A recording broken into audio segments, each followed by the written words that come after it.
Bismillahirrahmanirrahim. Assalamualaikum warahmatullahi wabarakatuh. Bagi saya, siang hari ini sebuah kehormatan dipanggil Kang Randy untuk bergabung dengan saudara-saudara semua. Dan sebagai seorang introvert, berada di panggung dengan 1000 orang, agak gemeter juga saya. Jadi, mohon izin jika suara saya terbata-bata karena memang saya tidak biasa berdiri di panggung. Dan 1 jam ke depan diminta Kang Randy untuk memberikan sesuatu yang baru pada teman-teman supaya SSN ini bisa tumbuh bukan sekedar 2 kali lipat, 3 kali lipat, tapi bisa berlipat-lipat. Dan saya mulai mungkin ceramah atau kuliah zuhur ini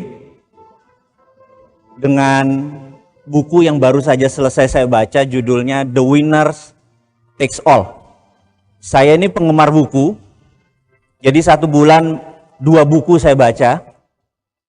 Dan salah satu buku yang hari ini saya mau share adalah tentang The Winner Take All atau pemenang mengambil semuanya. Di buku tersebut ada hal yang menarik, bahwa tahun 80-an anak muda banyak yang kaya. Tahun 90-an, anak muda yang kayanya lebih sedikit dibandingkan dengan yang tahun 80-an. Tahun 2000-an, lebih sedikit lagi dibanding yang tahun 90-an. Dan sekarang 2018, 2 dekade kemudian, dibandingkan 1 dekade yang lalu, anak muda yang kaya lebih sedikit. Mengapa? Pertanyaan itu banyak timbul dari studi yang panjang oleh sang penulis. Karena yang senior-senior, the winner takes all, sudah ngambil. Contohnya begini. Kalau saya misalnya mau mentransfer ke Kang Randy uang $1000. Kita datang ke Bank Mandiri, kemudian saya isi formulir, saya kasih ke kasir, gitu kan? Yang terjadi adalah notifikasinya harus datang ke New York dulu, New York lalu pergi ke sebuah kota kecil di Switzerland namanya Basel, Basel oke, baru ke New York, New York bilang ke Mandiri, transfer ke rekeningnya Kang Randy, betul ya? Dan ada jasa 0,00 sekian. Kesimpulan, Basel itu adalah milik sebuah keluarga. Yang seberapa kaya saya dan Kang Randy buat, apa yang terjadi? Dia mendapatkan 0,00 sekian. Dia yang disebut the winner takes all. Dia sudah ambil dari seluruh transaksi. Itu yang harus yang jadi pertanyaan berikutnya oleh penulis adalah, dengan adanya sistem ekonomi dunia saat ini yang ada, pertanyaannya adalah, perbedaan kaya miskinnya makin mendekat atau makin melebar? Pertanyaan kedua, orang kayanya makin banyak atau makin sedikit? Yang 0,01% yang di atas itu dia juga. Karena dia the winner takes all. Karena kita tahu kemiskinan tidak hilang, kesimpulannya adalah sebenarnya sistem itu doesn't work. Sistem itu fail. Jadi kalau kita mau maju, kalau SSN mau maju, kalau kita saudagar-saudagar muslim dan lain sebagainya ini mau maju, stop menggunakan lantai dansa yang diciptakan oleh mereka. Setuju? Lantai dansa kita ini di zaman kekhalifahan sudah dilibas sama mereka, benar nggak? Sudah masanya kita bangkitkan lagi atau buat baru, itu kuncinya. Cara buatnya bagaimana? Ini yang jadi pertanyaan. Inilah yang teman-teman hari ini berkumpul selama 3 hari, ujung-ujungnya kita harus membuat sesuatu yang baru. Setuju nggak? Prinsipnya begini. Ada buku kedua, namanya The End of Alchemy. The End of Alchemy. Penulisnya adalah mantan gubernur Bank Sentral England. Beliau mensarikan, kira-kira begini. Sejak zaman manusia punya peradaban, berapa ribu tahun yang lalu, ada sejarah menyatakan 2000 tahun yang lalu, ada yang 1000 tahun yang lalu, peradaban. Atau ada yang 6000 tahun yang lalu sejak Babilonia, itu adanya peradaban. Cita-cita manusia itu sampai sekarang tidak berubah, hanya dua. Ingin kaya raya dan ingin umur panjang sehat selalu. Betul ya? Hanya dua itu, gitu. Nah, yang ingin umur panjang dan sehat namanya eliksir. Eliksir adalah misalnya sekarang ketemu stem cell, di mana orang yang 70 tahun dikasih stem cell bisa kayak umur 50, bisa kayak umur 40. Stem cell disebut eliksir, dan banyak sekali eliksir-eliksir baru diciptakan. Di sisi lain, kalau orang bisa menciptakan kemakmuran atau kekayaan, dia diberi nama alkemi. Jadi misalnya Merlin, sang penyihir, guru-guru para raja di Eropa, dia bisa menciptakan emas, itu disebut alkemi. Nah, alkemi ini kita harus punya. Jadi diri kita harus punya alkemi. Organisasi kita, Saudagar Nusantara, harus punya alkemi. Bahkan Indonesia harus punya alkemi. Saat ini saya yakin Indonesia tidak punya alkemi, betul ya? Kalau ditanya nih pejabat sekarang, maaf ya, kita tanya, Indonesia mau kemana? Nation interest Indonesia kemana? Ada yang bisa jawab? Kalau Anda nggak bisa jawab, Anda bayangin, kita ini supir taksi, atau orang Indonesia masuk, ditanya sama supir taksinya, mau kemana? Terserah, bener nggak? Itu yang terjadi pada saat ini karena Indonesia tidak punya nation interest. Karena Indonesia tidak punya alkemi. Betul ya? Tapi bukan kita yang berada di ruangan ini. Setuju? Alkemi itu apa? Saya ceritakan dulu. Ada sebuah keluarga tahun 1800 mengumpulkan batuan-batuan. Selama 40 tahun dia kumpulkan, dan dia dan keluarganya, jadi ada yang di Afrika, di Austria, di Australia, di Eropa, di Amerika Latin, mereka mengumpulkan batuan. Dan batuan tersebut selama 40 tahun keluarga tersebut kira-kira menguasai 70-80% batuan, entah dari tambangnya atau dari hasilnya. Di tahun 1840-an tersebut mereka declare bahwa simbolnya cinta adalah batu berlian. Diamond itu simbolnya cinta. Sekarang 250 tahun kemudian, di kepala kita simbol cinta adalah berlian, benar nggak? Itu sudah masuk. Itu yang disebut alkemi, karena itu berlian dikontrol dengan ketat oleh keluarga De Beer, dari keluarga Oppenheimer namanya. Dia sudah the winner takes all, paham ya? Jadi Anda mau lawan pakai apa? Kita menemukan batu opak itu, terus kita ciptain bahwa ini adalah simbol cinta, bisa nggak? Bisa, 400 tahun kemudian mungkin, betul ya? Itu yang kita sebut the winner take all. Dia sudah ambil semua. Atau cerita lagi yang nomor 2. Ada mineral yang diproses menjadi metal. Metal itu Anda kenal mungkin namanya osmium, palladium, titanium, Anda kenal? Kalau di hukum Lavoisier itu apa? Tabel periodik, masih ingat? Itu termasuk logam mulia, precious group metal. Keluarga di Inggris ini mengumpulkan tahun 50-an, 1950-an sampai 1960-an, menguasai lebih dari 50% tambang dari mineral ini. Setelah diproses, benda itu bernama platinum. Platinum diimagekan, dicitrakan. Tahun 90-an, platinum diterima di dunia perbankan sebagai jaminan sama dengan emas. Paham? Keluarga ini kaya raya karena mengontrol platinum. Pertanyaannya, kenapa nggak palladium yang lebih bagus daripada platinum, lebih kinclong emas putihnya? Karena tidak ada yang mengontrol. Ini yang kita sebut the winner takes all. Ini yang disebut alkemi. Kalau kita tidak punya alkemi, jangan harap kita bisa menjadi makmur, berdaulat, masuk ke yang tidak terkendali, alias yang kita ikut aja yang sistem yang sudah ada. Ya sudah, kalau ulang tahun perkawinan ya beliin berlian, bener nggak? Jaminan pakai emas, pakai platinum, atau ya pakai dolar, gitu kan kira-kira.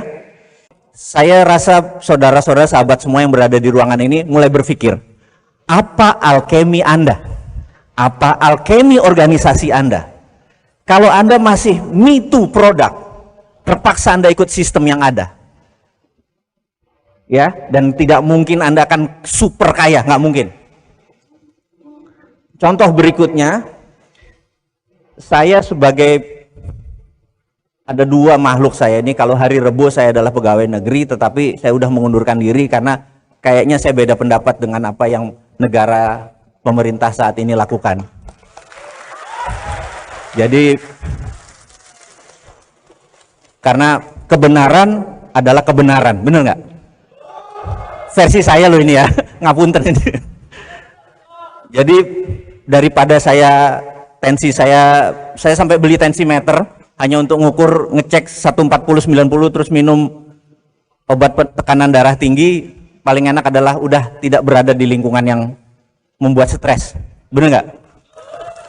Jadi, tapi saya mau menceritakan sedikit sebelum kita masuk ke topik bahas utama, adalah pentingnya untuk memahami geopolitik dan geostrategi. Saya belajar 6 tahun oleh negara untuk mempelajari ilmu beginian. Terus sampai sekarang asal mengajar di lembaga dari tahun 98 sampai sekarang. 4 tahun terakhir dengan Pak Ria Mizar Ria Kudus sebagai staf khusus Menteri Pertahanan, dan saya mengundurkan diri di semuanya karena saya merasa ada yang nggak pas.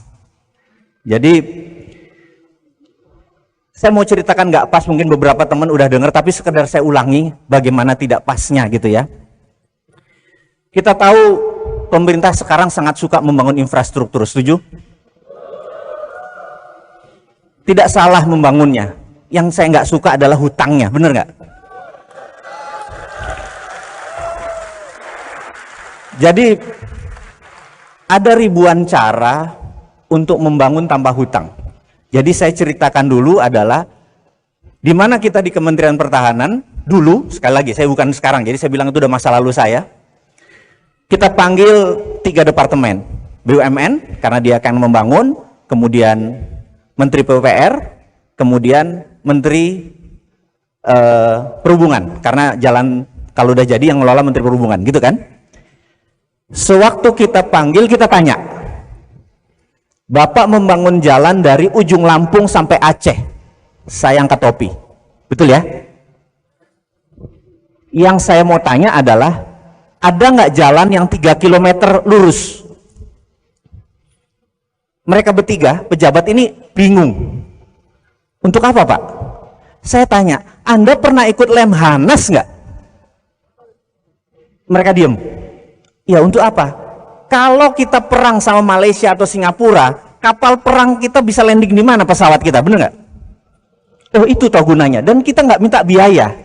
Atau kalau di Kuala Namu, di Medan, ada kapal kecelakaan di landasan, ada 7 pesawat harusnya schedule udah landing, karena ada kecelakaan lagi diberesin, kapal itu muter-muter di Kuala Namu, 1 jam kemudian bahan bakarnya habis. Di mana bisa dimendaratkan? Oh, nggak tahu, Pak. Kamu gila kali yang ngelola negara, kayak bikin wali kota, saya bilang kayak gitu. Paham maksudnya? Ya, nggak sederhana kalau bikin wali kota, bikin jalanan, silakan, kapal juga nggak perlu landing di situ, bener nggak? Terus saya lihat Departemen Perhubungan, saya bilang, Anda membangun 15 pelabuhan di perbatasan luar Indonesia, saya angkat topi. Triliun biayanya, saya angkat topi untuk menghidupkan ekonomi, betul nggak? Tapi kapal perang kita satu pun nggak ada yang bisa sandar, karena ada draftnya ketinggian, ada yang kerendahan, ngerti nggak? Kami nggak bisa bela negara. Jadi waktu kemarin Raja Ampat ada kapal yang nyangkut, kita nggak bisa protek karena Anda tidak ngerti bela negara. Bisa bubar negara kita ini, benar nggak? Ini bukan kampanye. Nah, ini hanya menceritakan bahwa ngelola negara itu modalnya bukan dengan belusukan doang. Nggak bisa. Ya.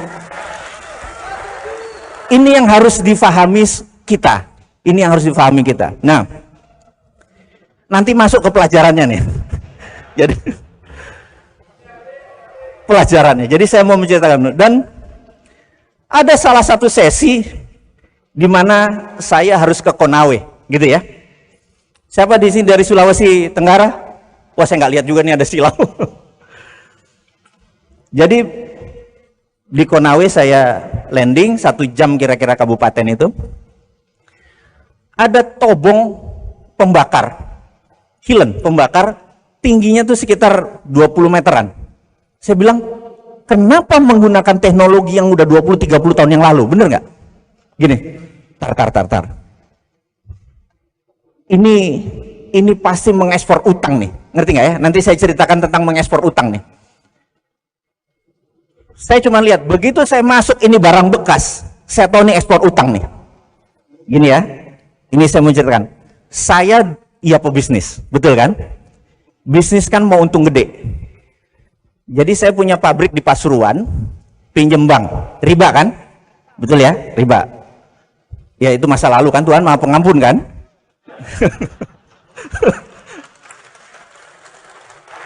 Pabrik ini 7 tahun balik modalnya. Di tahun kelima, saya bilang sama perusahaan di Malaysia, saya bilang, brother, kita bikin pabrik di Malaysia. Pabriknya adalah pemurnian plastik untuk menjadi solar. Berapa investasi? Tenang, investasi gampang. Saya pindahkan pabrik saya di Pasuruan. Dipindahkan, lalu berapa? Kamu 90%, saya 10%. Baik nggak? Kamu cicil ke saya, tapi harganya harga baru, bener nggak? Tapi kan dia nggak tahu harga baru, bener nggak? Jadi begitu ini pindah, dia nyicil ke saya. Nah ini kali ini halal, bener nggak pakai bunga. Jadi bisnis itu namanya saya ekspor hutang, dia bayar saya tunai, bener ya? Nah di Konawe sama persis. Saya bilang begitu 30 tower ini berdiri, saya bilang ini pasti ekspor hutang, bener nggak? Jadi bener, begitu saya lihat, bener barang bekas, iya kan? Dan Indonesia harus bayarnya ke negara mana tuh? Proyek itu paling nilainya 100 miliar kali, kita harus bayar 2 triliun, bener nggak? Saya bilang nih, goblok ini pejabat kita nih, bener nggak? Mangkel nggak Anda, bener nggak? Setuju ya? Ini saya saksi mata langsung nih, saya bilang gitu. Terus saya bilang pulang deh kita, bener nggak, ke Jakarta? Pak, nggak ke Morowali, ada apa di sana? Beginiannya ratusan Pak, mati aja loh. Iya nggak? Terus pulang kita ke bandara. Pas di bandara banyak kan? Nggak, ini anggap aja hoax deh. Kalau kita ngomong bahwa ada orang Cina di Indonesia kan dibilangnya hoax kan? Ini hoax, udah gitu aja deh. Begitu pulang, saya lihat mereka pakai topi kan? Ini maaf ngomong nih. Saya ngelihat wajahnya. Anda tahu waktu saya sekolah 6 tahun, salah satu keilmuan saya adalah micro expression. Micro expression adalah membaca wajah, betul ya? Jadi kalau otot manusia itu misalnya tangan ada bicep, ada tricep, ini paling major muscle-nya sekitar 5-6 biji. Tapi wajah manusia itu ada 400 minor muscle. Yang kalau dia kecewa bentuknya berubah, kalau dia bahagia bentuknya berubah, kira-kira gitu. Tahunan saya mempelajari, saya kan ngelihat ekspresinya. Kenapa? Karena gini, saya 6 bulan di State Penitentiary, penjara kelas kakap, saya interview orang. Anda tahu orang ke 100 saya bilang ini pembunuh nih, ini pedofil nih, karena udah kelihatan tampangnya. Setuju ya? Anda bayangkan begitu saya jalan, saya bilang sama supir yang di Konawe itu, bentar, berhenti. Orang tuh jalan, saya liatin. Dalam hati saya bilang, ini narapidana ya? Ngerti maksudnya? Jadi buruh di sana belum tentu orang normal loh. Dibuang biar kita yang nanggung. Saya bilang gendeng, anggap bicara cuma 1 orang. tapi narapidana loh, bener nggak? Apalagi ratusan atau ribuan. Saya nggak menuduh bahwa dia narapidana karena datanya tidak ada. Tapi hati saya udah bicara, ini inmate. Ini orang narapidana. Jadi saya boleh dituduh hoax. Karena saya juga tidak menyatakan bahwa itu pasti, tapi feeling loh. Mungkin bisa salah. 6 tahun kuliah dengan 20 tahun pengalaman di dunia beginian, bisa saja salah karena manusia, bener nggak? Tapi ini saya jadi mangkal banget, bener kan? Kenapa mesti berhutang? Ini harus disudahi, betul ya? Caranya bagaimana? Jadi saya berdiskusi sama sahabat saya, dia senior saya, jauh senior saya. Dia bernama Michael Hudson. Profesor Michael Hudson ini mempunyai konsep berbeda dengan yang ada di dunia ini. Jadi di Amerika itu walaupun negara ini sontoloyo dan ontohot, tapi kebebasan berpikirnya boleh diakui, boleh kita respect, gitu ya. Jadi dunia ekonomi di Amerika itu terdiri dari 2 mazhab. Mazhab Ivy League atau mereka yang kuliah di Ivy League. Ivy League itu ada Cornell, Columbia, ada Harvard dan lain sebagainya. Yang biasanya lulusannya pergi ke Wall Street. Non Ivy League kerjanya di bank, ujung-ujungnya di IMF dan World Bank, gitu ya. Ada 2 mazhab. Pemerintah saat ini semuanya mazhabnya mazhab ini nih. Bener nggak? Sementara uang perputaran di dunia ini 70% dari Wall Street. Contoh, Alibaba listingnya di mana? Di New York, bener nggak? Yang punya Wall Street, paham ya? Jadi kita lihat nih, hati-hati nih Wall Street ini. Nah, kemudian mazhabnya yang tadi yang ke IMF, World Bank ini punya lembaga rating namanya Standard and Poor, punya Moody's gitu. Mereka bisa merating sebuah negara, Indonesia BBB misalnya gitu, bener nggak? Kemudian di lobby naik jadi BB plus, bener nggak? Investor datang nggak? Belum tentu, karena investor itu yang menunggu adalah rating dari Wall Street. JP Morgan kasih Indonesia berapa ratingnya? Goldman Sachs berapa kasih Indonesia ratingnya? Paham ya? Kalau ratingnya turun, mereka nggak masuk. Jadi kita jangan dibohongin dengan data, paham ya? Datanya benar, tapi karena orang nggak ngerti, oh iya ratingnya naik, hebat ya pemerintah sekarang, betul ya? Paham ya? Nah, ini ada makhluk ketiga. Yang Hudson punya metode ini beda sama yang pemerintah punya, swasta punya, dia ketiga. Georgia adalah negara berdaulat yang diserang sama Rusia. Crimea negara berdaulat diserang oleh Rusia. Anda tahu? Enggak tahu, nggak apa-apa. Karena bacaan kita memang dulu zamannya TVRI masih 1, kita berita internasional tuh up to date. Sekarang berita internasional ditutup, bener nggak? Anda nggak tahu jadinya apa di luar itu ya. Nah, pada saat ekonomi 2 negara ini goncang karena dimainin oleh Rusia, Michael Hudson membantu perekonomiannya. Kemudian Venezuela yang menyerang Amerika dengan ekonomi, pakai narkoba, diserang balik sama Amerika dengan economic hitman, mata uangnya dijatuhin, begitu ya. Michael Hudson berdiri di sana, Venezuela masih berdiri. Terakhir Erdogan, kudeta gagal di belakangnya Amerika, karena Erdogan ke Rusia dan ke Cina, disikat lagi lira, Erdogan panggil Hudson sebagai penasihat keuangan, stabil lagi lira, didukung oleh Qatar. Jadi ada banyak cara pada saat mereka bermain economic warfare atau perang ekonomi yang dilakukan oleh Amerika, itu bisa di counter dengan teorinya Michael Hudson. Hudson ini sahabat saya, nanti saya ceritakan sampai sana, karena saya harus menceritakan banyak sebelum topik kita utama masuk. Setuju ya? Ilmunya nggak keberatan ini. Kita bagi 3 periode ekonomi. Tahun 1931 di mana ada Great Depression. Anda ingat ya? Dunia dan Amerika mengalami Great Depression 1931.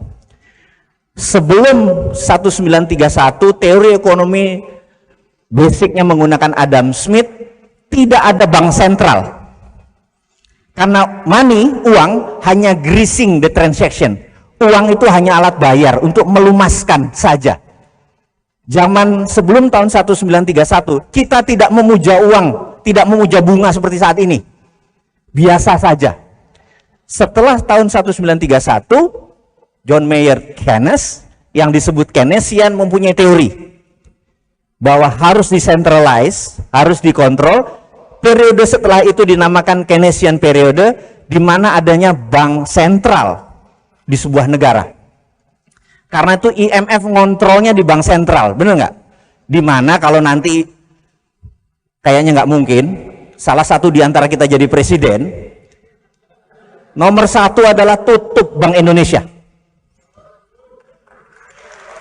Pindahkan Bank Indonesia di bawah Menteri Keuangan, hanya departemen atau dirjen moneter saja. Nanti alasan saya kasih tahu. Keynesian dipuja.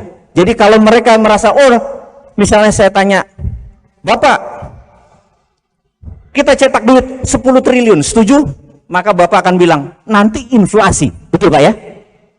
Ada di bawah sadar kita udah masuk nih. Keynesian udah 100 tahun loh mendoktrin kepala kita, nanti inflasi. Inflasi itu dajjal yang diciptakan oleh mereka. Nggak ada yang namanya inflasi. Zaman Rasulullah nggak ada namanya inflasi, benar nggak? Setuju ya? Ada inflasi zaman Rasulullah? Nggak ada, udah itu dajjal, inflasi itu. Bagi kita, nanti kita bikin dia cuman anjing pudel aja. Gitu ya. Nah, kemudian Keynesian berkuasa dengan bunga berbunga, uang, ngeprint uang. Nah, ini lagi kuncinya. Amerika, si ontohot borokokok ini, tahun 1944 ngumpulin 18 negara Eropa, negara-negara yang bakal menang perang. Anda tahu cerita itu kan? Di Bretton Woods, kota kecil di ujung Boston. Tanda tangan. Kita semua kan nanti menang perang. Kita nggak mau ada perang dunia ketiga lagi. Setuju? Setuju. Untuk tidak ada perang dunia ketiga, nomor satu, kita harus punya world currency. Harus punya currency dunia. Namanya dolar. Kurang ajar nggak? Itu alkemi. Perancis tidak setuju. Perancis keluar. Sebulan kemudian diserang sama Jerman, balik lagi. I taken dah. Akhirnya semua taken. Yang kedua, mereka membuat IMF, International Monetary Fund, membuat World Bank, dan trading harus dikontrol dan semuanya berada di Washington. Itu menunjukkan bahwa semua di kakinya Amerika. Betul ya? Jadi IMF itu 26% sahamnya Amerika, sisanya the rest of the world, seluruh dunia. Indonesia cuma 1 poin sekian. Dan syarat untuk setujunya sebuah resolusi harus 75% suara. Ngerti nggak? Jadi kalau Amerika nggak taken, kan cuma 74. Nggak bisa quorum. Itu namanya alkemi. Setuju nggak? Ya, Anda harus lihat, bahwa kita harus bikin rupiah juga harus bikin begitu. Kalau nggak kita bahaya nih, kalau nggak ngerti alkeminya ini kita dimainin. Kemudian apa alkemi yang Amerika lagi bikin? Yang kita dengan sadar kita terima bahwa dolar sama dengan emas. Kurang ajar nggak? Jadi kalau sebuah negara mau mencetak uang, syaratnya harus punya emas atau dolar. Serem nggak? Betapa pintarnya negara tersebut mengendalikan alkemi dunia. Kita udah masanya nih berjuang bersama-sama, ya. Udah, kepala kita udah mulai berat nih pelajarannya, setuju? Nah, lanjut. Tahun 2008 terjadilah subprime mortgage, bencana keuangan dunia. Hanya yang di dunia keuangan yang merasakan penderitaan tersebut, betul ya? Dan sejak saat itu saya dan teman-teman termasuk Michael Hudson menyatakan the end of year Keynesian.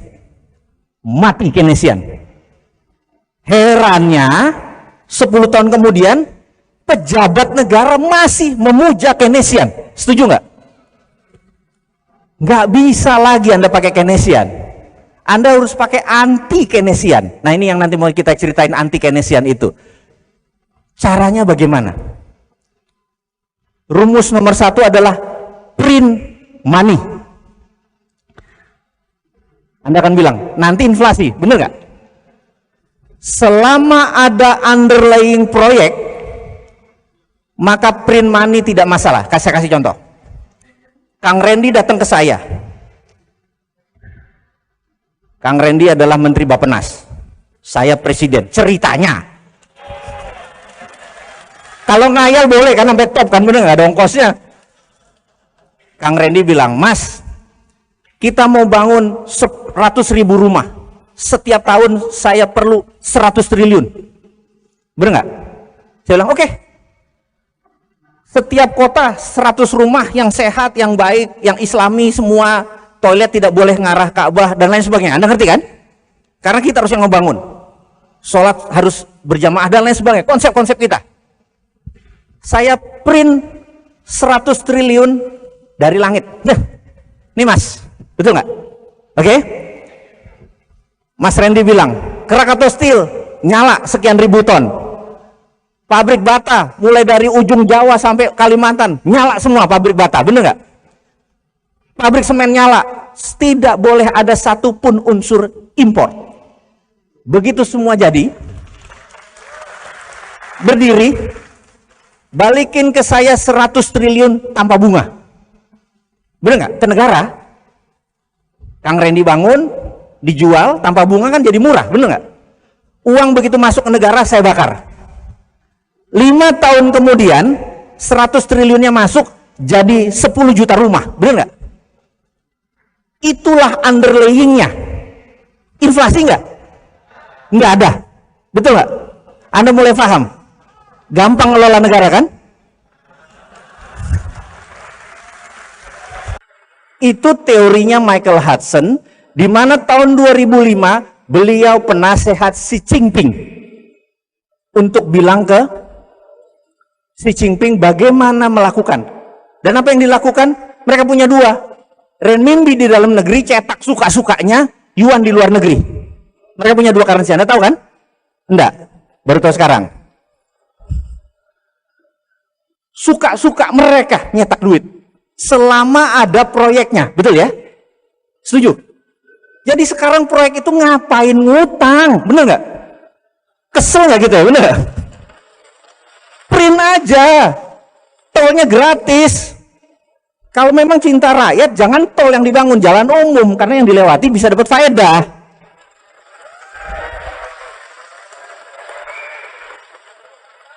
Sudah ngerti cara bangunnya negara? Oke, mau lanjut atau udah? Nah, apa yang dilakukan oleh negara satu lagi nih? Karena kita tahu ada negara besar satu lagi yang punya nation interest, yang punya 1,3 miliar penduduk, yang pengen 1000 tahun masih negaranya ada. Bener nggak? Nation interest mereka juga pengen negaranya survive. Betul kan? Seperti kita pengen negaranya juga utuh sampai 1000 tahun lagi, gitu kan? Yang dilakukan mereka bisa printing money di lokal, tapi mereka tidak strong, tidak kuat. Yang dilakukan adalah, oke, ini sekali lagi saya sama Kang Randy lagi nih. Kang Randy bilang, Mas gimana caranya kita punya banyak dolar sebagai cadangan kita untuk bisa punya apa? Deterrent faktor, faktor penggentar. Oke, Akang pergi ke Papua Nugini, cari orang yang dekat sama presiden atau perdana menterinya, paham ya? Kang Randy kirim intelijen, cari di sana presidensi. Anda ngerti presidensi? Presidensi orang yang dekat presiden, orang yang mempengaruhi perdana menterinya Papua Nugini. Terus intelijennya lapor ke Kang Randy bilang, sudah dapat. Dia pokoknya oportunis, deket dan bisa mempengaruhi Perdana Menteri Papua Nugini. Gitu ya. Oke. Namanya siapa? Larry. Oke, Larry. Jangan dipanjangin Larry-nya ya. Kemudian bilang sama Larry, mereka bikin proyek yang lama balik modalnya.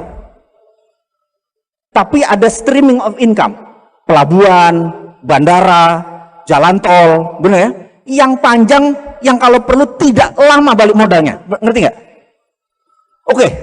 Nanti kalau ditanya uangnya ada, pokoknya lo kerja aja gitu ya. Gitu ya. Lalu Kang Randy bilang, ini gimana proyeknya? Ini 10 billion dolar Anda pegang, Anda bilang sama si Larry, duitnya sudah ada di Bank Indonesia, bener gak? Transfer ke Bank Papua Nugini, enggak bisa, bener gak? Kemudian dari uangnya tadi, apa yang Kang Randy lakukan? Krakatau Steel nyala, semen nyala, semua nyala, bener gak? Lalu kita kirim 100% material ke Papua Nugini, kirim SDM ke Papua Nugini, uang ke Papua Nugini, setuju ya? Jalan tol jadi di Papua Nugini, urusan gak ada isinya, urusan nanti, bener gak? Pelabuhan jadi di Papua Nugini, bener gak? Udah jadi lapor, udah jadi, siap. Tagih dolarnya, masuk, setuju? Itulah kita namakan ini semua adalah Spice Road, jalan rempah. Wah gitu. Bisa nggak? Itu cara mendatangkan dolar. Bener nggak? Ada nggak sebuah negara sekarang melakukan itu?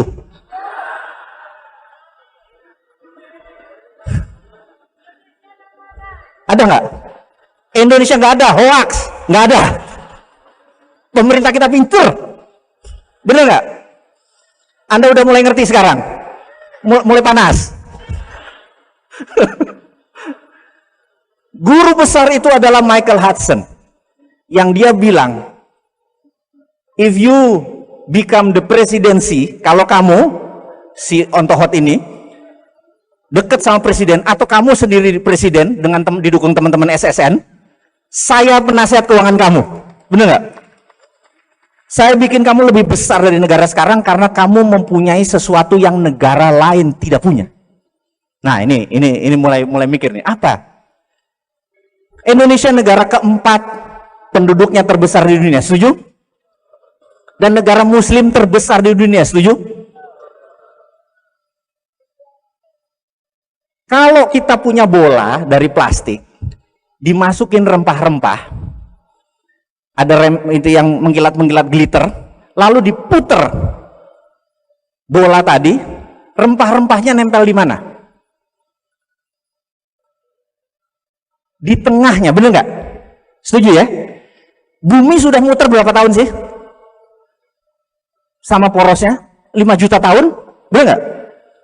Itu semua mineral nempelnya di Katulistiwa. Kita zonanya terpanjang. Jadi sumber daya alam Indonesia dibandingkan 4 negara, kita yang paling besar. Setuju nggak? Karena kita yang paling besar, maka kita direbutin oleh 3 negara tadi, Amerika, Cina, India, untuk diambil sumber dayanya. By all means, apapun ongkosnya, lu minta duit, lu minta apa, dibayarin asal sumber dayanya didapetin, bener nggak? Karena itu negara besar itu ngincernya sumber daya alam. Amerika dengan minyak dan emasnya, Cina dengan rare earth, tanah jarang, nikel, koper, semua batu bara, semua disikat sama dia, bener nggak? Dan kita nggak sadar bahwa kekuatan itu adalah deterrent factor, faktor penggentar. Kalau kita shutdown, kita tutup itu Indonesia, nggak ekspor mineral, apa yang terjadi? Dunia teriak, nggak ada nikel, bener nggak? Nggak ada pabrik baterai nanti berdiri, bener nggak? Nikel dengan kobalt jadi baterai, lithium, bener nggak? Anda bisa bayangkan betapa lemahnya saat ini karena tidak mengerti geopolitik dan geostrategi, tidak pernah ke Lemhanas semua pejabat-pejabatnya. Paham ya? Nah, ini kalau sudah mulai ngamuk gini, waktu saya tinggal 21 menit nih kayaknya nih. Eh? Sampai mana tadi terakhir? Nikel. Oke. Tutup. Nah, tutupnya ada 2. Jadi kalau Kang Randy sekarang jadi presiden, bener nggak? Kita pensiun, kita presidennya 2 hari aja. Habis itu, karena 2 hari habis itu saya ditembak sama kompetitor kita, bener nggak? Karena hari pertama kalau saya cuma jadi presiden nggak mau lama-lama, cuma 2 hari. Habis itu Kang Randy aja, bener nggak? Cuman 2 keputusan saya. Begitu jadi presiden hari pertama, saya akan menandatangani perpres, peraturan presiden, bahwa setiap orang yang punya duit kirim uang keluar Indonesia tanpa underlying produk. Jadi misalnya kalau dia kirim uang, beli pabrik, beli barang, beli baju, itu ada underlying. Kalau dia taruh di luar, transfer dari Indonesia, itu namanya flight capital, penjara 10 tahun. Gitu ya. Yang kedua yang saya akan lakukan adalah mulai jam 24.00 bank bunga 0. Jadi Mbak, kalau punya duit 1 triliun yang biasa menikmatin 50 miliar setahun, mendadak 0. Bete nggak? Ada 4.500 deposito di bank di Indonesia. Begitu 0, Anda ngapain? Anda cabut dari bank dan Anda invest di SSN. Mana proyekmu? Bener nggak? Dalam 1 malam 4.000 triliun bisa keluar semua. Nyari proyek di Indonesia saja karena nggak bisa keliling keluar. Bener nggak? Setuju ya?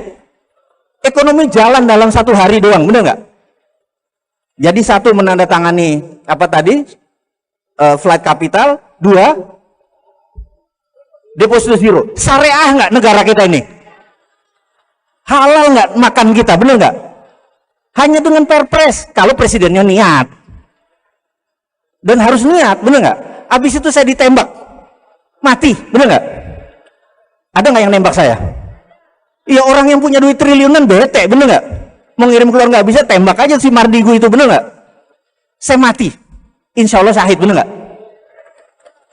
Yang jelas waktu dimakamkan upacara militer. Oh keren bos, udah didoain syahid, upacara militer, top, bener nggak? Apa nggak enak hidup kayak gitu? Iya kan, matinya enak, hidupnya enak, bener nggak? Itu habis itu ya Kang Randy aja, bener nggak? Yang masih muda, kita udah kepala 50, naik tangga aja gemeteran tadi kita. Kang Randy keputusannya lanjutin. Apa yang Kang Randy lakukan? Lihat peta Indonesia. Indonesia satu-satunya negara yang memiliki laut di dalam wilayahnya, betul nggak? Yang lain lautnya di pinggir, bener nggak? Indonesia lautnya di tengah. Ada 9 lagi, Anda tahu? Laut Banda, Laut Jawa, Arafuru, lupa. Lupa sejarah. Betul ya? Dan Indonesia punya 4 selat utama dunia dari 7 selat utama dunia. Bayangin, keren nggak? Ada Suez, ada Panama. Kita punya 4. Selat Lombok, Selat Makassar, Selat Sunda, Selat Malaka. Itu selat utama dunia. Indonesia yang punya. Australia 60% produknya dikirim ke Cina. Nikelnya, batu baranya itu lewat Selat Lombok, Makassar langsung ke Cina, betul ya? Kalau kita bilang lewat, bayar $1, bener nggak? Dia nggak mau bayar, dia puter lewat Papua Nugini, lewat utara, ongkosnya 6 hari atau naik 5% lebih mahal. Rugi dia, bener nggak? Lebih baik bayar, gitu ya? Kenapa kita nggak segitu berdaulatnya sih? Pemimpin kita kemana aja, bener nggak? Masa 1000 hari kerja 600 hari belusukan? Ini maaf ya, maaf ini mana NKRI-mu gitu. Setuju ya? Terus ini kalau kita lihat peta dunia, negara produsen itu adalah Jepang, Korea Selatan, Cina, ada Shenzhen, Guangdong, Shanghai, bener nggak? Ada Taiwan. Itu 20% produknya pergi ke Amerika Utara. Kanada, Amerika Utara, Amerika Latin. 80% pergi ke Eropa, Afrika, dan Asia Barat. Semua lewat Indonesia. Betul ya?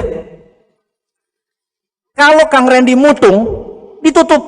Bek, nggak boleh lewat Indonesia. Lu muter lewat Papua di Selat Indi. Apa yang terjadi?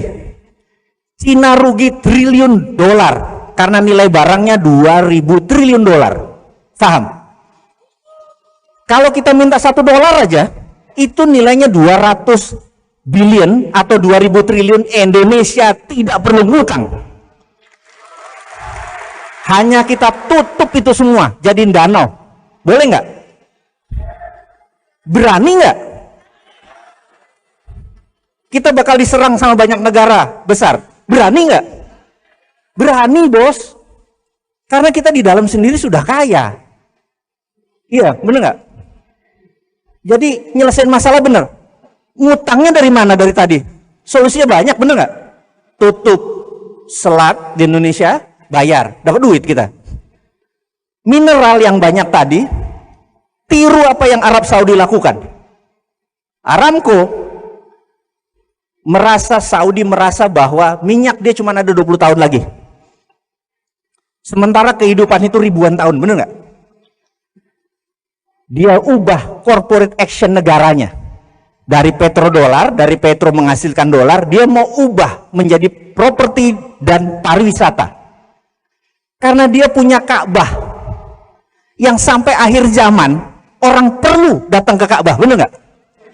Dan dia perlu pelayanan, dia ubah. Jadi dia terbitkan namanya SWF, Sovereign Wealth Fund. Dia jaminkan cadangan minyaknya yang 20 tahun ke depan, 30 tahun ke depan, terbitkan. Jadi dia jual, dia terbitkan surat nilainya 2.000 triliun dolar. 2 triliun dolar ini the biggest atau SWF terbesar di dunia karena negaranya mau dia ubah menjadi pelayan hamba Allah. Ya, SWF namanya. Kita cadangan nikel kita ambil atau koper kita, tembaga kita ambil cadangannya, terbitkan SWF hanya menjaminkan koper saja, itu nilainya besarnya bukan main. Sementara kita masih punya 130 mineral yang lain, benar nggak? Dan itu tidak ngutang karena berdasarkan jaminan. Uang ini membuat Freeport hanya menjadi kontraktor, tidak perlu dibayar 55 triliun. Paham? Dia kontraktor keluar, kita bayar. Kontraktor keluar, bayar. Kontraktornya jelek, geser, ganti. Kalau sekarang dia ambil aset kita, dia jaminkan, sekarang diambil balik. Tapi kenapa pakai duit? Tahun 2021 juga habis kontraknya. Nggak usah bayar, bener nggak? Tapi memang beda sih ya, emang tingkat intelektual emang segalanya sih. Anda kalau dengar cerita saya selama 45 menit ini, kira-kira kelar nggak masalah bangsa? Seneng kan pulang jadi gini doang ngelola bangsa bisa, gue jadi anggota DPR, anggota ini, bener nggak? Anda udah tahu toolnya, saya kasih sejam udah bisa ngerubah dunia. Karena memang sesederhana itu, yang bikin rumit itu orang-orang pinter yang keminter. Diputer-puter ya kelihatannya inflasi lah, ngomong di TV segala macam. Saya bilang ribet bener jadi hidup, bener nggak? Oke, sekarang kita balik ke temanya kita. 15 menit terakhir ini. Setuju ya? Saya merasa ingin mempunyai kontribusi sedikit ke agama saya. Saya ingin fight hak konstitusi saya. Bahwa tidak ada satu instrumen keuangan pun yang bebas riba saat ini, versi saya. Termasuk atas nama syariah atau atas nama pun. Saya menganggap versi saya loh ya. Ngapunten nih ya, maaf ya. Jadi saya harus mengambil teknologi yang masih baru, yang saya lihat akan ke depan cerah. Yang saya incer pertama adalah kalau kita kembali tahun 98, mundur sebentar. Ada seseorang menawarkan saham Google ke Anda. Ini beli first round, listing pertama sekian juta dolar. Anda bilang, enggak, Karena the winner Yahoo. Search engine tahun 99 2000 2001 Yahoo is the winner. Benar nggak? Tapi sekarang siapa yang the winner? Google. Saya merasa kita ini tahu bahwa www is the winner. Benar nggak? Saya bilang nggak. Blockchain is the winner. Ini kita melihat 10-20 tahun lagi. Karena itu sejak 2 tahun yang lalu saya invest gede-gedean ke sumber daya lebih dari 32 anak ke 8 negara. Ada yang setahun, ada yang 6 bulan ke Inggris, ke Jepang, ke Amerika, ke Jerman, Estonia, dan Malta. Hanya untuk mempelajari blockchain. Dan saya begitu pulang, anak-anak cerita, saya bilang, bikin. Dan orang yang paling pertama protes adalah istri saya, bener nggak? Karena dia bilang, ayah, kenapa sih mesti invest yang bisa mbok invest bikin 70 Indomaret aja lebih untung, bener nggak bulanannya? Anda malah buang uang yang belum tentu untung, bener nggak? Invest itu nggak murah loh. Invest di teknologi, invest di SDM. Dan waktu kita invest, kalau kita bikin Indomaret 700 juta, begitu jadi 2 bulan kemudian ada revenue, ada income, udah bisa menyicil investasi kita, bener nggak? Ini kalau kita invest di teknologi udah besar, ada returnnya nggak langsung, bener nggak? Saya bilang, Bun, saya minta izin, ini jihad, bener nggak? Jadi ya udah, kalau sudah panggilan kayak gitu, istri saya ya manut aja, bener nggak? Gitu. Pas jadi kita membuat namanya Bursa Efek UKM. Bursa Efek UKM ini 27 Juli kemarin kita launch, namanya Santara. Maaf saya pakai bajunya, Santara Bursa Efek UKM. Jadi Bursa Efek ini investornya bagi hasil. Jadi misalnya ada ayam geprek Solo punya 30 biji. Kalau datang ke bank, kan bank selalu minta kata-kata mantra. Ada jaminan nggak? Bener nggak? Udah itu pakai bunga. Sementara kalau kita berbisnis, 30 ayam geprek itu mungkin tempatnya sewa, jadi nggak ada aset. Betul ya? Padahal ada revenue, ada profit, ada omset, ada profit. Di dunia blockchain ini bisa ditokenkan. Revenue atau profit itu bisa ditokenkan dan bisa dijual dengan bagi hasil, seakan-akan sahamnya.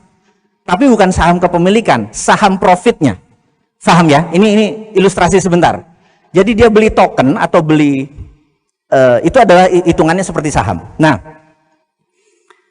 kita luncurkan 27 Juli kemarin dan dapat respon sangat bagus.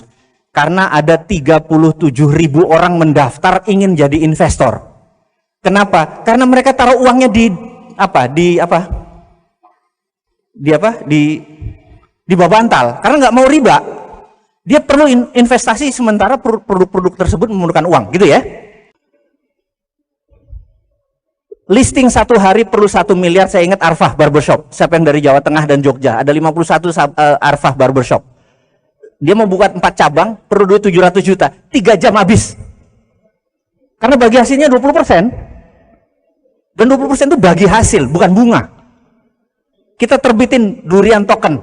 Ada 900 duren, panen, petik, listing 900 juta, 2 jam habis, gitu ya. Begitu 18 perusahaan listing, kita dipanggil OJK. Pricak, waduh, bener nggak? Kita dipanggil. Mereka bilang, Anda melanggar undang-undang pasar modal. Saya bilang, Pak, undang-undang pasar modal kita kan saya pakai blockchain. Ini akal-akalan kamu, bener nggak? Kita bagi hasil, Pak. Nggak bisa, ini saham dan lain sebagainya. Kita berdebat panjang di OJK. 3 kali kita datengin OJK, dan OJK melaporkan bahwa dia tiap hari diserang ratusan email untuk jalanin lagi Santara itu, bener nggak? Jadi rupanya fans kita udah banyak ini. Nah, mereka tetap bilang bahwa tidak boleh beroperasi sampai izinnya keluar. Saya bilang, izinnya apa? Lagi diproses, mati nggak? Terus dia bilang, Anda 3 bulan sudah punya 18 emiten. Kami 10 tahun baru punya 18. Apa maksud Anda? Saya bilang, loh apa masalahnya, bener nggak? Saya lapor ke Pak Dahlan Iskan, ketemu Pak Imawan, mantan CEO-nya Jawa Pos. Saya bilang, Kang Mas ngapunten, tolong saya bilang gitu. Oke. Ini maksudnya apa? Ini kami mau punya bisnis yang bebas riba. Apa jawaban Pak Imawan? Kita tuntut aja negara. Saya bilang, apa? Kita tuntut negara. Jawa Pos 3 kali nuntut negara, 3-3-nya menang. Dulu waktu dia buat TV JTV itu ditutup oleh pemerintah karena nggak boleh ada TV lokal. TV itu nasional. Yang kita lakukan adalah tuntut. Nama gugatannya adalah perbuatan melanggar hukum yang dilakukan oleh negara. Keren. Bener nggak? Saya bilang, filosofi Anda apa, Mas? Saya ingin dengan paket produk kita ini kita bebas riba. Oh, itu lebih tinggi lagi. Karena Anda bisa tuntutnya di MK, Mahkamah Konstitusi, karena riba adalah hak konstitusi. Gitu kan? Jadi kita atur. Sekarang kita lagi ngatur legalnya, teman-teman Munarman, itu semua kan teman lama saya. Mas, gue join di belakang lo. Walaupun gak ada satu orang yang mendukung lo, gue dukung. Karena gak ada orang yang berani fight untuk merubah undang-undang supaya riba berdaulat. Bener gak? Saya bilang walaupun sendiri saya maju deh, sebenernya gak? Kan kita kan kaum moderat begitu kan, modal dengkul urat kan, maju aja gitu. Nah, ini kita lagi susun. Tapi rupanya OJK gentar juga. Kemarin kita dipanggil, dia bilang Santara boleh jalan lagi. Oh, alhamdulillah. Jadi ngerti nggak? Pengusaha tuh nggak ada matinya, gitu aja, bener nggak? Karena demi agama kita, nggak ada yang berjuang kalau nggak kita yang fight, bener nggak? Kita udah nggak tatanan konsep. Nah, lalu saya curhat sama Pak Dahlan. Pak Dahlan bilang, Pak tolong promote Santara, Bursa Efek UKM. Oh sekarang namanya nggak boleh Bursa Efek, tapi digital market, digital asset, UKM digital asset harus 4.0. Ya udahlah gantilah namanya, bener nggak? Karena nggak boleh bursa, bursanya milik Bursa Efek. Ya udah PN, gitu kan? Si Pak Dahlan bilang, oh nggak bisa Mas, kamu nggak jenius. Kelebihan kamu cuma pakai blockchain. Kamu kesencen dulu deh, katanya. Shanghai itu punya bursa efek, namanya Shanghai Stock Exchange. Kalau Indonesia namanya Jakarta Stock Exchange. Tapi Shenzhen itu ada UKM Stock Exchange, ada 2000 UKM-nya. Kita ke Shenzhen, bener. Shenzhen Stock Exchange itu 2000. Jadi kita ingin membuat seperti itu. Dia bilang, kalau sudah 100 anggotamu, kasih saya, karena proven method. Saat ini belum proven. Nah ini, di ujung-ujung ini saya minta tolong, nih ngapunten nih. Karena belum proven. Baru 18, baru 7.000 investor, itu dianggap belum proven. Yang terjadi adalah begini. Ini rumus terakhir. Saya kayaknya udah suruh turun nih. Bener ya? Saya ikutin kata. Jadi gini, di bisnis ada yang namanya nominator dan denominator. Denominator itu pembagi. Ini istilah matematik. Ingat, bisnis adalah science. Bisnis bukan kira-kira oh dagangnya di sini enak ya. Nggak bisa. Nggak akan pernah maju kalau gitu. Bisnis adalah science, ada perhitungan. Nah, misalnya Gojek kita pakai. Ada 1 juta user, ada 10.000 supir ojek. Supir ojek ini namanya denominator. Apa yang terjadi kalau 1 juta user, 10.000 supir ojeknya? Supir ojeknya bisa dapat 15 juta sebulan, 20 juta sebulan. Benar ya? Itu namanya denominator. Begitu supir ojek dapat 15 juta, 20 juta, apa yang terjadi? Supir ojeknya jadi 20.000, 30, jadi 100.000. Benar nggak? Pembaginya jadi banyak. Apa yang terjadi? Pendapatan dia juga turun kan? Jadi 2 juta lagi. Yang dilakukan oleh Gojek adalah nominatornya dibanyakin lagi. Paham ya? Terus sampai timbul keseimbangan yang namanya critical mass. Paham critical mass? Critical mass ini di satu titik ongkosnya tetap walaupun salesnya naik, jadi profitnya tak terhingga. Gojek sudah ketemu sekarang di 8 juta user, di 400.000 denominatornya, gitu ya. Ini begitu nambah 12.000, nambah berapapun, income dia naik, cost dia tetap. Karena itu perusahaan yang masih bakar uang itu belum ketemu critical mass-nya. Paham ya? Jadi bakar uang itu ada rumusnya, bukan begitu ketemu critical mass-nya, nggak sampai setahun triliunan balik. Kebayang ya? Nah, sekarang Santara. Santara punya 37.000 investor tercatat. Kalau Anda hari ini sekitar 1.000 datang jadi 38.000 nih. Rata-rata memberikan komitmen 10 sampai 20 juta rupiah. Kalau ada proyek dia mau UKM yang bagus. Jadi nilai underlying kita hampir setengah triliun, 500 miliar dalam portfolio Santara. Kami kekurangan UKM yang bagus. Paham ya? Jadi begitu ada UKM, langsung disamber. Jadi saat ini saya minta teman-teman sahabat semua, cariin kita UKM yang bagus sebanyak-banyaknya, karena nanti ininya banyak dan terus akan menumbuh dan itulah menjadi ekosistem. Paham ya? Saya minta tolong dengan amat sangat, kalau ada UKM pergi ke Kang Randy, kalau ada investor pergi ke Kang Randy juga, bener nggak? Karena beliaulah yang mewakili SSN. Setuju ya? Saya nggak ada Kang Randy, nggak ada SSN, nggak ada apa-apanya juga. Kita perlu collaboration, perlu kolaborasi. Setuju ya? Nah, inilah misi Santara. Yang terakhir saya bicara dengan Hudson. Saya bilang, Mike, panggilan dia Mike. Mike, saya ada problem. Saya ceritakan ininya. Dia bilang, bentar. Apa yang kamu lakukan? Saya cerita, terus dia bilang, kamu consolidate bottom of pyramid ya. Jadi ini piramid ekonomi. Kamu konsolidasi UKM orang bawah untuk orang bawah. Kalau 1 miliar, misalnya Kang Randy ada proyek melepas 10% bagi hasil senilai 1 miliar. Kang Randy bilang, saya ikut 10 miliar. Tidak boleh. Karena cuma dibatasi 10%. Jadi kapitalis gak boleh masuk. Karena orang yang punya 50.000, 100.000, 200.000 yang boleh masuk. Kita consolidate bottom of pyramid. Dengan demikian ekonomi bisa ngedeket sama yang atas.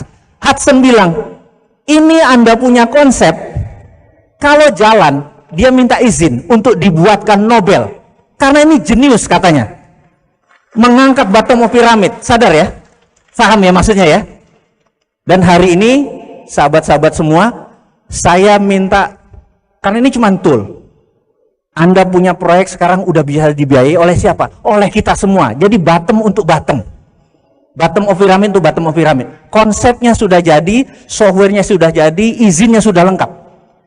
Yang diperlukan adalah Anda punya ide untuk UKM maju, dan Anda punya uang daripada deposito haram, invest aja ke UKM. Santara tidak terima uang, karena direct langsung. Jadi kita bukan crowdfunding, kita nggak ngumpulin duit, enggak. Langsung ke UKM-nya. Anda kebayang? Anda kebayang konsep bisnisnya, model bisnisnya, semua udah siap. Nah, akhirul kalam, saya ucapkan terima kasih buat waktunya. Semoga walaupun cuma sedikit perkenalan kita bisa ketemu nanti di Facebook. Dan ada buku saya kalau mau tahu lebih lanjut. Sekali lagi mohon maaf kalau ada pendukung Pak Jokowi di sini. Nggak ada niatan saya untuk menyinggung beliau. Tidak ada niatan untuk hoax. Ini hanya sekedar pembelajaran. Mudah-mudahan selama 1,5 jam kita bersama, faedah yang dapat dan ilmu ini sampai akhir zaman, sampai akhir hayat kita menjadi manfaat. Dari saya, assalamualaikum warahmatullahi wabarakatuh.